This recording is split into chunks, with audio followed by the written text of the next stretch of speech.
Welcome back. ఇక కొండ రాజీవ్ గాంధీ గారితో మాట్లాడదాం. రాజీవ్ గాంధీ గారు,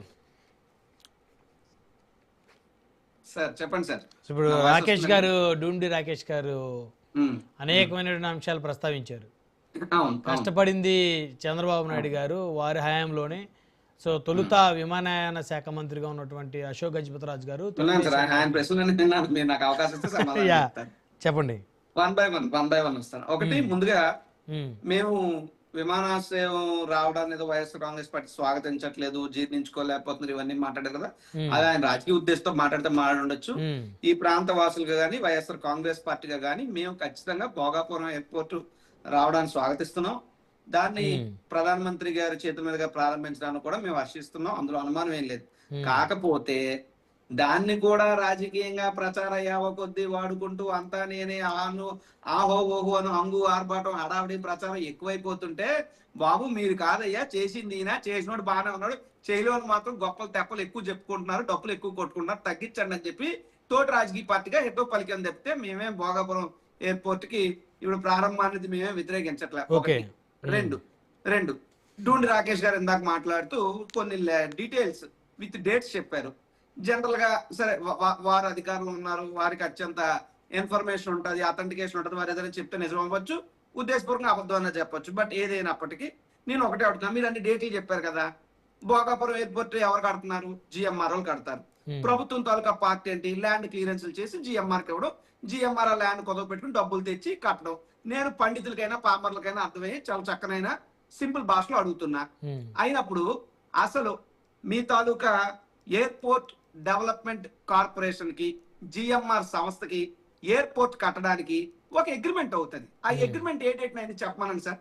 నేను అన్ని డేట్లు అక్కర్లా, మరి అంతా రెడీ చేసి ఇస్తేనే కదా తీసుకున్నారు. ఆ డేటు నేను అయిన తర్వాత చెప్పాలండి. బట్ నేను చెప్తాను, ఆ డేటు 2020 జూన్ 12న.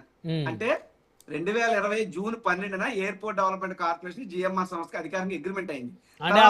మాట్లాడుతూ అప్పట్లో ఆయన ఎవరు, వారి తాలూకా ఇప్పుడు గవర్నర్ గా ఉన్నటువంటి అశోక్ గజపతిరాజు గారు ఉన్నారు, ఇచ్చారు. బట్ నా దగ్గర ఉన్నటువంటి ఇన్ఫర్మేషన్ ప్రకారం కావాలంటే ఇప్పుడు ఆయన ఏదో అన్నారు కదా, భోగాపురం ఎయిర్పోర్ట్ రాజకీయం తీసుకొచ్చి రిబేట్ పెడదాం అని తప్పలేదు. ఆయన దగ్గర ఉన్న కాగితాలు ఆయన పట్టరమని, నా దగ్గర ఉన్న కాగితాలు నేను పట్టుకొస్తాం, మీరు రండి అక్కడే మాట్లాడుకున్నాం, దాంట్లో అభ్యంతరం లేదు, భయం అంతకన్నా ఏం లేదు. నాకు దగ్గర ఉన్నటువంటి అథెంటికేటెడ్ ఇన్ఫర్మేషన్ చెప్తున్నాను. 2020 నవంబర్ 11వ తారీఖున సైట్ క్లియరెన్స్ సంబంధించి MCA అంటే మినిస్టర్ ఆఫ్ సివిల్ ఏవియేషన్ నుంచి ఆంధ్రప్రదేశ్ రాష్ట్రానికి లేఖ కూడా వచ్చింది. We all have that information. ఒకటి. ఇకపోతే జగన్మోహన్ రెడ్డి గారు, ఇందాక త్వరగా శ్రీరామ్ గారు కూడా అన్నారు, జగన్మోహన్ రెడ్డి గారు గతంలో ఇలా మాట్లాడారని. నేనేం మాట్లాడలేదు అంటలేదు. జగన్మోహన్ రెడ్డి గారు ఏ సందర్భంలో మాట్లాడారు? ఒకటి కాదు, రెండు కాదు, అసలు భోగాపురం ఎయిర్పోర్ట్ నిమిత్తం ఎన్ని ఎకరాలు ఎక్వైర్ చేయడానికి ప్లాన్ చేశారో తెలుసా సార్? 15,000 ఎకరాలు. ఎవరు బాబు గారి సొమ్మని 15,000 ఎకరాలు ఎయిర్పోర్ట్ కి ఇస్తారంటారు? 15,000 ఎకరాలు వచ్చి మాట్లాడాడు. దాని నిమిత్తం ఈ రోజున ఎయిర్పోర్ట్ ఎంత?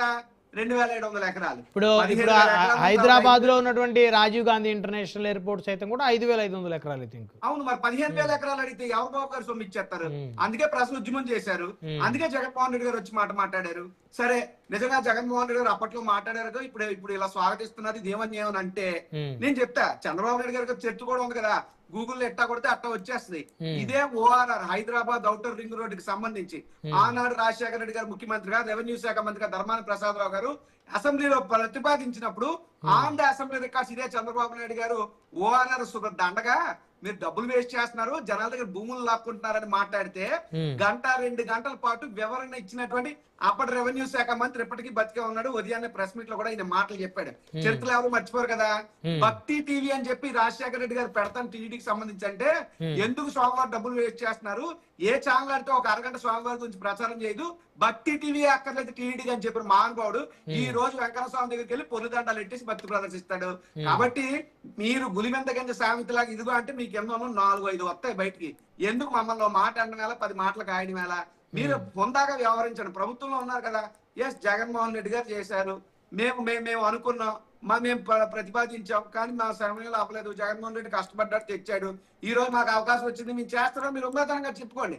అంతే తప్పితే ఊరోళ్ళ కష్టాన్ని తీసుకొచ్చి సొమ్మొకటి సోకొకటి మీరు హంగామా చేస్తే అది ఎవరు? ఇప్పుడు శ్రీరామ్ గారు ఏమన్నారు, అనలిస్ట్ శ్రీరామ్ గారు, క్రెడిట్ ఇద్దరికి ఇస్తున్నారు, జగన్మోహన్ రెడ్డి గారికి, చంద్రబాబు నాయుడు గారికి, అదేవిధంగా ప్రైమ్ మినిస్టర్ గారికి, ముగ్గురికి ఇస్తా ఉన్నారు క్రెడిట్. సార్ ఒకటి సార్, ఇప్పుడు క్రెడిట్ కోసం అని వైఎస్ఆర్ కాంగ్రెస్ పార్టీ ఏం ఆలోచించట్లేదు కానీ అబద్ధపు దుష్ప్రచారాలను మేము ఖండిస్తున్నాం. ఈ ప్రాంతంలో ఉన్నటువంటి రైతులు నిర్వాసితులకు ఆ భూ సమీకరణ జరిగినప్పుడు ఆ వ్యవహారాలు చూసిన వాళ్ళు ఎవరికి తెలియదా జగన్మోహన్ రెడ్డి గారు చేశారా చంద్రబాబు నాయుడు గారు చేశారా అని. కాకపోతే వాళ్ళ దగ్గర ప్రచార మాధ్యమాలు ఉన్నాయి, హంగామా హడావడి చేసుకుని మీడియా మేనేజ్మెంట్ పబ్లిసిటీ చేసుకునేటువంటి స్టంట్ మాస్టర్స్ అందరూ బాగా ఆయన చుట్టూ ఉన్నారు కాబట్టి ఆయన చేసుకుంటున్నారు. కానీ అది ఎంత తప్పు, ఉన్న వాస్తవాలు చెప్పండి అని చెప్తున్నాం. ఇక్కడ చంద్రబాబు నాయుడు గారు ఏం చేశారంటే నేను చాలా క్లియర్ గా చెప్పాను. ఒక్క రక్షణ శాఖ అనుమతులు, ఇందాక నా రికార్డు మీరు కావాలంటే చూడండి, నేను ఏదైతే 2015 అని చెప్పారో అదే 2015 సంవత్సరం డూండి రాకేష్ గారు కూడా ప్రస్తావించారు. 2015లో రక్షణ శాఖ అనుమతి తప్పితే ఎక్సెప్ట్ దట్ ఏమీ చేయలేదు. ఏమీ జస్ట్ శంకుస్థాపన రాయేసి ఎలక్షన్ ముందు హంగామా అడవాడు చేసి వెళ్ళిపోయారు. మొత్తం చేసింది జగన్మోహన్ రెడ్డి గారు. చెప్పండి ఆయనతో 10%, జగన్మోహన్ రెడ్డి 90% అని చెప్పండి, నన్ను ఒప్పుకోండి. ఒప్పుకోకుండా రాజకీయాలు చేస్తామంటే అది మేము అంగీకరించే పరిస్థితి లేదు. లాస్ట్ బట్ నాట్ లీస్ట్, సరే జగన్మోహన్ రెడ్డి గారు ఏమీ చేయలేదు అని ఏమో మాట్లాడారు. వారు అధికారంలో ఉన్నారు కాబట్టి వారి మాట గట్టిగా బలంగా ఉండి నిజాన్ని అబద్ధం చేసే ప్రయత్నం వాళ్ళు చేసి ఉండొచ్చు తప్పితే ప్రజలకు అందరికీ తెలుసు కదా. జగన్మోహన్ రెడ్డి గారు ఇప్పుడు విశాఖపట్నంలో ఒక కంపెనీ తెచ్చారా, ఒక ప్రాజెక్ట్ పూర్తి చేశారా అని అడిగారు. విశాఖపట్నం TCS జగన్మోహన్ రెడ్డి గారు, ఇన్ఫోసిస్ జగన్మోహన్ రెడ్డి గారు, యోకోహోమా టైర్స్ అంటే జగన్మోహన్ రెడ్డి గారు, ఇన్ఆర్బిట్ మాల్ అంటే జగన్మోహన్ రెడ్డి గారు, NIT ఫ్లైఓవర్ అంటే జగన్మోహన్ రెడ్డి గారు, సి హారియర్ మ్యూజియం అంటే జగన్మోహన్ రెడ్డి గారు, విశాఖపట్నం జంక్షన్ సుందరీకరణ అంటే జగన్మోహన్ రెడ్డి గారు, బస్ స్టాప్ అభివృద్ధి అంటే జగన్మోహన్ రెడ్డి గారు, Jagadamba junction clock tower centre అంటే జగన్మోహన్ రెడ్డి గారు. ఇలా చెప్పుకుంటూ పోతే పాడేరు మెడికల్ కాలేజ్ జగన్మోహన్ రెడ్డి గారు, నర్సీపట్నం మెడికల్ కాలేజ్ జగన్మోహన్ రెడ్డి గారు, Uddanam kidney research centre hospital Jaganmohan Reddy గారు, Uddanam water purification project Jaganmohan Reddy గారు. ఇలా నేను చెప్పడం మొదలెడితే తెలుగుదేశం పార్టీ వాళ్ళు చెవులు కర్ణ పేర్లు పగిలిపోతాయి. జగన్మోహన్ రెడ్డి గారు చేసిన అద్భుతాలు చెప్తే ఇప్పుడు వాళ్ళు కూడా హైదరాబాద్ దగ్గర నుంచి, హైటెక్ సిటీ దగ్గర నుంచి, సైబర్ టవర్ దగ్గర నుంచి వాళ్ళు చెప్తారు, చాలా చెప్తారు. అదే సార్ ఇప్పుడు ఒకటే లెక్కేసుకుందాం. అమరావతి దగ్గర నుంచి, హైకోర్టు దగ్గర నుంచి, సెక్రటేరియట్ దగ్గర నుంచి వాళ్ళు చెప్తారు. మీరు వాళ్ళేం చెప్తారు చెప్పుకోనండి. వాస్తవం చరిత్ర అనేది ఒకటి ఉంటుంది కదా. ఇద్దరు చేశారులేండి. చంద్రబాబు నాయుడు గారికి అవకాశం ఉన్నంత వారు చేశారు, జగన్మోహన్ రెడ్డి గారు కూడా వారి డ్యూటీ వారు చేశారు. ఇప్పుడు నేనేమి చంద్రబాబు నాయుడు ఇక్కడ ఏం చేయలేదు అని అనలా.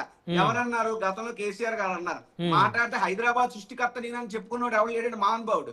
హైదరాబాద్ ప్రపంచ పట్టణంలో చెప్పిన మహానుభావుడు ఎవరు లేరు. హైదరాబాద్ ముందు చంద్రబాబు నాయుడు ముందు ముఖ్యమంత్రులు రాలేదా, తర్వాత ముఖ్యమంత్రులు ఉండలేదా? నువ్వు చెప్పుకో, నేను కొంత చేశానని చెప్పు, అంతే తప్ప చంద్రబాబు నాయుడు గారి ప్రచారం ఎలా ఉందంటే, గతంలో మొన్న ఇప్పుడు వీడియో చూశాను. ఈ దేశంలో ఉన్నట్ట మహాత్మా గాంధీ గారు, అబ్దుల్